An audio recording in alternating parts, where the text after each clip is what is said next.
नमस्कार है सभी को। तो लगा कि मैंने जो चीज़ें पढ़ी हैं वो अपने दरमियान रखते हुए आप लोगों के साथ शेयर करनी चाहिए। तो स्टार्ट करते हैं यहाँ से।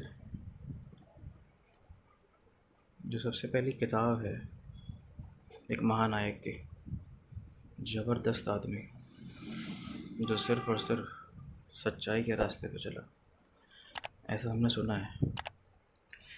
पर उनकी ऑटोबायोग्राफ़ी जो कि महादेव देसाई जी ने ट्रांसलेट करी है, क्योंकि वो गुजराती में थी, और एक किताब का कंपाइलेशन किया है, the story of my experiment with truth. गजब की किताब है भाई साहब। एक से एक स्टोरीज़, एक से एक मैसेजेस, मतलब किसी ने अपना दिल खोल के रख दिया। लास्ट चीज़, मेरी जो भी सेशंस होंगे रोज के, मैं पूरी कोशिश करूँगा और मैं प्रॉमिस करता हूँ कि एक मैसेज तो होगा ही होगा, और एक से ज़्यादा भी हो सकता है। ठीक है, तो शुरू करते हैं। 2 अक्टूबर, पोरबंदर। उस ज़माने में उसको सुदामापुरी भी कहते थे। यहाँ पे मोहनदास करमचंद गांधी जी का जन्म होता है, एज़ यूजुअल, जैसे सबका होता है नॉर्मल। क्योंकि ये जो सेशन है वो मोहनदास करमचंद गांधी के महात्मा गांधी तक के बनने का है, तो मैं स्टार्टिंग से ही ऐसा शुरू करना चाहता हूँ कि नॉर्मल है, कोई बड़ी बात नहीं है। बड़ी बात उनसे सीखने वाली है जो आगे आएंगी। बनिया कास्ट को बिलोंग करते थे, बट ये जो 3 जनरेशन्स हैं, उनके ग्रैंडफादर, उनके फादर और वो खुद, they were not into the grocery business. They were not basically the grocers. Grandfather का नाम उत्तम चंद गांधी, उनको ओटा गांधी भी कहते थे। प्रिंसिपल्स के मतलब धनी, जो कह दिया वो कह दिया, और जो मानते हैं वो मानते हैं, चाहे फिर कुछ भी हो जाए। उसकी बहुत खूबसूरत एक इंसिडेंट उन्होंने शेयर किया है कि उनका ट्रांसफ़र किया गया। एज़ यूजुअल सर्वेंट थे, ट्रांसफ़र होता रहता था। उस ज़माने में वो प्रधानमंत्री थे, नहीं आज वाले ज़माने के नहीं, प्रधानमंत्री इन द सेंस उस ज़माने के दीवान। तो उनका ट्रांसफ़र होता रहता था। तो उनका ट्रांसफ़र हुआ राजकोट। तो वहाँ पे जो नवाब साहब हैं, उनको वो उल्टे हाथ से सैल्यूट करते थे। तो रोज़ का इंसिडेंट हो गया था। तो नवाब साहब को एक दिन लगा कि यार ये तो ज़्यादा ही डिसरिस्पेक्टफुल सा हो रहा है, पूछ ही लेते हैं। तो उन्होंने पूछा, हाँ भाई गांधी जी, क्या बात है, उल्टे हाथ से सैल्यूट करते हो तुम? जवाब उस बंदे का आपको सुन के शायद बहुत अच्छा लगे और बहुत बेहतरीन लगे। अब कानपुर की भाषा में बोला जाए तो बहुत बढ़िया लगेगा, क्योंकि हम तो इस्तेमाल ही नहीं करते। बहुत बढ़िया। उन्होंने कहा, साहब, the right hand is already pledge to Porbandar. मेरा जो राइट हैंड है ना, वो पोरबंदर के लिए ही है, या उस मातृभूमि का ही हो गया है। तो ऐसा नहीं है कि लेफ़्ट हैंड जो है सैल्यूट कर रहा है आपको, वो आउट ऑफ डिसरिस्पेक्ट उठ रहा है, बिल्कुल नहीं। बट राइट हैंड तो पोरबंदर के नाम पे कर दिया है। ये प्रिंसिपल्स है, हमें आज ऐसे लोगों की ज़रूरत है। तो इससे आपको पता चल सकता है कि गांधी जी में प्रिंसिपल्स आए कहाँ से। उनके फादर भी बहुत ब्रेव थे, ट्रुथफुल थे, जनरस थे, शॉर्ट टेम्पर्ड थे। राजस्थानी कोर्ट में भी उनका इन्वॉल्वमेंट था। राजस्थानी कोर्ट बेसिकली वो डिस्प्यूट सेटल करते थे, छोटे मोटे, उस ज़माने के। ओटा गांधी जी की जो ग्रैंडफादर हैं, उनकी 2 मैरिजेस हैं, 4 सन पहली मैरिज से, और सेकंड मैरिज से 2 बच्चे। 5th सन जो है वो करमचंद गांधी, महात्मा गांधी के फादर। उनको काबा गांधी भी कहते थे। उनकी जो माँ थी पुतली बाई, वो काफ़ी रिलीजियस थी, पढ़ी लिखी नहीं थी, बट बहुत ही इंटेलेक्चुअल थी, बड़े बड़े लोगों के साथ उठना बैठना, उनके साथ कैसा व्यवहार करना है, कैसा करना है और कैसे बात करनी है, अपनी बातों को रखना कैसे, उनको पता था। क्योंकि गांधी जी खुद उनके साथ घूमा करते थे। जैसे अक्सर बचपन में माँ जहाँ जाती है बच्चे साथ साथ में चलते हैं। काफ़ी रिलीजियस थी जैसा मैंने कहा, तो अलग अलग व्रत में उनका इंटरेस्ट था, रखती थी व्रत। और ऐसे बहुत सारे इंसिडेंट शेयर किए हैं गांधी जी ने, जिसमें वो बताते हैं कि व्रत के मारे तबीयत ख़राब हो जाती थी, बट फिर भी वो वुमेन एडमेंट थी कि नहीं, व्रत नहीं तोड़ना है चाहे कुछ भी हो जाए, और अगर भगवान की मर्ज़ी है तो वही सही। क्योंकि बहुत सारे व्रत मून और सन के मूवमेंट पे होते थे। तो बारिश हो गई मान लिया तो सूरज नहीं निकला, और सूरज नहीं निकला तो व्रत नहीं टूटा। तो ऐसा बहुत बार हुआ है। और गांधी जी बताते हैं कि अक्सर ऐसा हो जाता था कि हम बच्चे झूठ बोलते थे, बट माँ ऊपर आके देखती थी खुद कि चाँद निकला है कि नहीं, और अगर नहीं निकला होता था तो ये अक्सर कहते थे कि भगवान चाहता है कि मैं भूखी रहूं तो वही सही।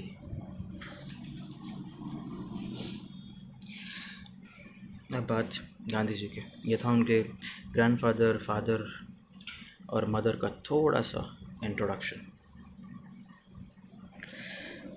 गांधी जी लिखते हैं कि बचपन वैसा ही था जैसे सबका होता है, normal, struggling with the table, जैसा हर बच्चे स्ट्रगल करते हैं। यहाँ पे मैं एक रिक्वेस्ट करना चाहूँगा कि सदगुरु को सुनिए आप। उनका कहना है कि मैंने अपने बच्चे को बचपन में, जैसे कि बाकी हम सब कोशिश करते हैं कि ABCD जान जाएं, 1 2 3 4 पता होना चाहिए, उन्होंने इस चीज़ में नहीं डाला, प्रेशराइज़ नहीं किया। ऑब्जर्वेशन पीरियड होता है ये, और उन्होंने अपनी लड़की को खुद ही ऑब्ज़र्व करके क्वेश्चन पुट करना, व्हाट, वाई एंड हाउ समझाया, और आपको भी समझाना चाहिए। ज़बरदस्ती ब्लेम नहीं, ज़बरदस्ती की एक्सपेक्टेशन नहीं, बर्डन नहीं, हम नहीं कर पाए तो तुम्हें करना है, ना ना। वो जो भी करेंगे बेहतरीन करेंगे। उनकी बात, उनकी राय उन्हें बचपन में खुद बनाने दीजिए। कुछ गलत हो तो आप गाइड करिए, फोर्स नहीं। तो बताते थे कि उन्होंने कभी झूठ नहीं बोला, और बुक्स और उसके चैप्टर्स, बेसिकली स्कूल की बुक्स और उसके चैप्टर्स उनके दोस्त हुआ करते थे। वो इतने शाय थे कि स्कूल की घंटी बजने के बाद सीधा दौड़ के घर पहुंचते थे, ताकि उनको कोई छेड़े ना, उनको किसी से बात ना करनी पड़े। इतने ज़्यादा वो शाय थे। एक गजब का इंसिडेंट शेयर करते हैं वो, आपने बहुत बार सुना होगा, बट शायद प्रॉपर तरीके से ना सुना हो, और सुना हो तो बहुत अच्छा है। फिर भी सुन लीजिए। फर्स्ट ईयर के हाई स्कूल में थे वो, तो मिस्टर गिल एजुकेशनल इंस्पेक्टर आए थे इंस्पेक्शन के लिए। तो बताते हैं कि उन्होंने हमको 5 वर्ड्स दिए लिखने के लिए। एक वर्ड था कैटल, जिसको वो मिस स्पेल्ड कर गए, गलत लिखा, गलत समझा, नहीं आई स्पेलिंग। तो उनकी क्लास टीचर अपना जो बूट है वो हल्का सा मूव करते हुए इशारा कर रहे थे कि पड़ोसी की स्लेट से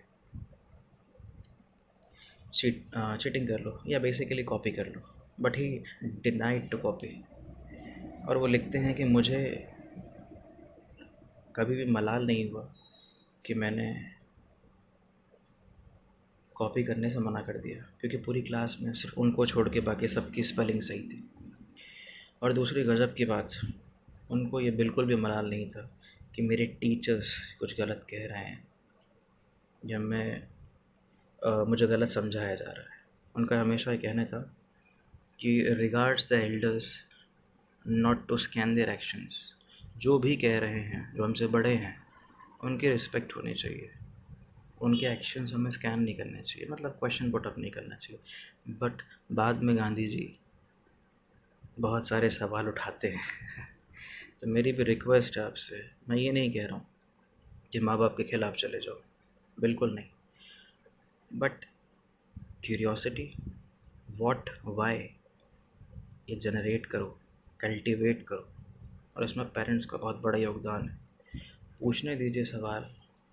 एक कुमार विश्वास जी का इंसिडेंट है, वो बता रहे हैं कि मैं अपने बच्चे के स्कूल गया तो मुझे ये पता चला कि जो बच्चा शांत है, डिसिप्लिन्ड है, बिल्कुल चुपचाप बैठा हुआ है, वो अच्छा बच्चा कंसिडर किया जाता है, ना कि वो जो इधर उधर भागे, वैसी हरकत करे जैसे बच्चों को करनी चाहिए। सवाल पूछे, किसी भी तरीके के पूछ सकता है। ये चीज़ें डेवलप करिए। और इसका बेस्ट एग्जांपल तो बहुत सारे हैं, बट जो मुझे लगा, जो आजकल चल रहा है, नीलेश मिश्रा जी के शो पे conversation with my daughter Vaidehi, उस बच्ची के मन में क्या चल रहा है, कनेक्टिविटी सिखा रहे हैं उसको कि प्लांट्स के बारे में आपको क्या सोचना है। थोप नहीं रहे, उससे पूछ रहे हैं कि उसका क्या मानना है।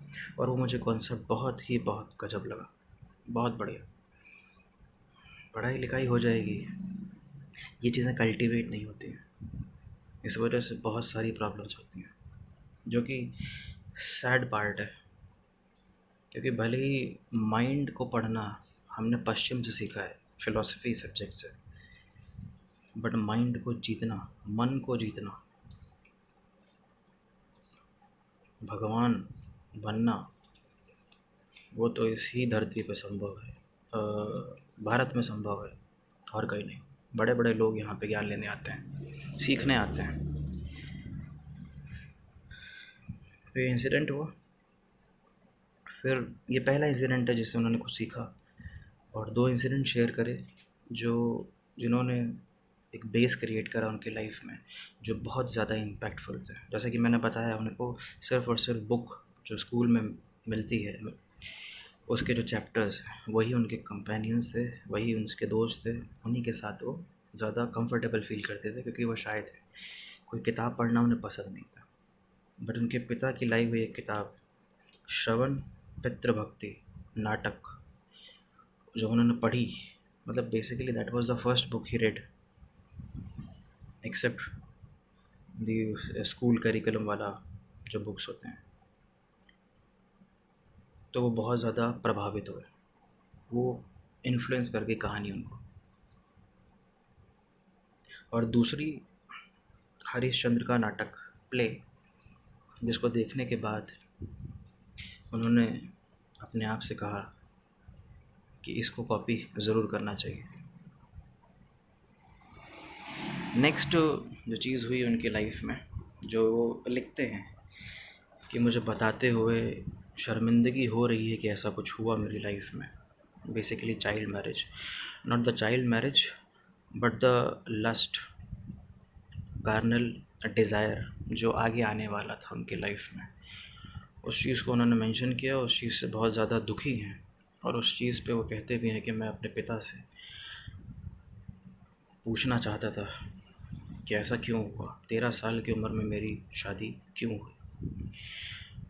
बट किसी कारणवश पिता को फिशर रोग था, आप गूगल कर सकते हैं, भगवान ना करे किसी को हो, तो उसके चलते उनकी डेथ हो गई थी, वो पूछ ही नहीं पाए। तो यहाँ मैं एक पॉज लेके आपसे रिक्वेस्ट करूँगा कि नॉट पेरेंट्स, लाइफ में किसी से भी कुछ भी पूछना हो, कुछ भी करना हो, कल पे मत छोड़ो, क्योंकि कल का भरोसा नहीं है, भरोसा अगले पल का भी नहीं है कि हम रहेंगे या नहीं। पूछ लो, बता दो, रुको मत, ऑन द स्पॉट। किसी से भी कोई भी फीलिंग शेयर करनी है, कोई भी बात शेयर करनी हो, कुछ भी, डोंट वेट, क्योंकि लाइफ वेट नहीं करती। तो वो मेंशन करते हैं कि मेरी चाइल्ड मैरिज हुई 13 साल की उम्र में, बट नॉट बेट्रोथेट। बेट्रोथेट या बेट्रोथल जो एक कॉन्सेप्ट है गुजरात में, ऑल ओवर इंडिया भी होगा, बट वो मेंशन करते हैं कि गुजरात में ऐसा कॉन्सेप्ट है कि शादी 2 तरीके से होती थी। एक बेट्रोथल का मतलब एक तरीके से कि बचपन में डिसाइड कर दिया कि फला लड़का फलानी लड़की के साथ उसकी शादी तय हो गई है, वही, हाँ, आनंदी और जगिया टाइप्स। तो बेट्रोथल और मैरिज में फ़र्क इतना है कि मैरिज में आप किसी के साथ बन जाते हैं। बेट्रोथल में क्या है कि अगर ऐसा इंसिडेंट कुछ हो गया कि लड़की का देहांत हो गया या लड़के का देहांत हो गया, तो लड़की और लड़का विडो नहीं होंगे बेसिकली, उनकी शादी हो सकती है। बट मैरिज के केस में नहीं है। मैरिज में मतलब यू आर टोटली इन्वॉल्व, आप किसी के हो चुके हैं पूरी तरीके से। तो ये कमाल की बात थी। तो वो मेंशन करते हैं कि इन लोगों ने शायद अपने कन्वीनियंस और इकोनॉमी के हिसाब से हमारी शादी तय कर दी, जो कि गलत था और बिल्कुल गलत। फिर शादी से पहले कुछ इंसिडेंट हुआ, फादर का एक्सीडेंट हो गया। बट अब कोरोना तो है नहीं कि शादी टल जाए, तो शादी तो नहीं टली। फादर आए, दर्द में थे, बट बयां नहीं किया। शादी हुई, सारी रस्में हुई। गांधी जी लिखते हैं कि मेरा जो फैसिनेशन थी शादी को लेके, वो ये थी कि नया कपड़ा, नए लोगों से मिलना, नई लड़की के साथ कुछ रस्में, और जो मैंने मेंशन किया लस्ट और कार्नल डिज़ायर या पहली ही रात, ये चीज़ें भी थी, बट वो बाद में मेंशन करते हैं। तो दूसरी चीज़ उन्होंने बहुत अच्छी की। उन्होंने बोला कि मुझे पता नहीं, समझ में नहीं आता है कि शादी को लेके इतनी तैयारियां क्यों होती हैं, इतना शोर घोल, इतना खर्चा किस लिए, नहीं होना चाहिए। और वो चाहते थे कि उनके जो बाकी भाई हैं, जो कज़न्स हैं, जो उनकी उम्र हो गई थी, उन उन तीनों की शादी एक साथ हो जानी चाहिए थी, ना कि अलग अलग पैसे सब पे स्पेंड करना अलग अलग। तो वो थिंकिंग बहुत अच्छी लगी मुझे। तो इस लस्ट को लेकर, इस कार्नल डिज़ायर को लेकर वो अपने आप में गिल्टी फील करते हैं। और निष्कुलानंद की एक बात है, जो गुरु होंगे जिनके बारे में वो मेंशन भी करते हैं, बताते हैं कि उनका जो कोट है वो मुझे बहुत ही ज़्यादा छू जाता था। तो उस कोट को I quote, renunciation of objects without the renunciation of desires is short lived however hard you may try. Renunciation यार इंग्लिश का वर्ड है, पर हिंदी में गजब का वर्ड है, त्याग।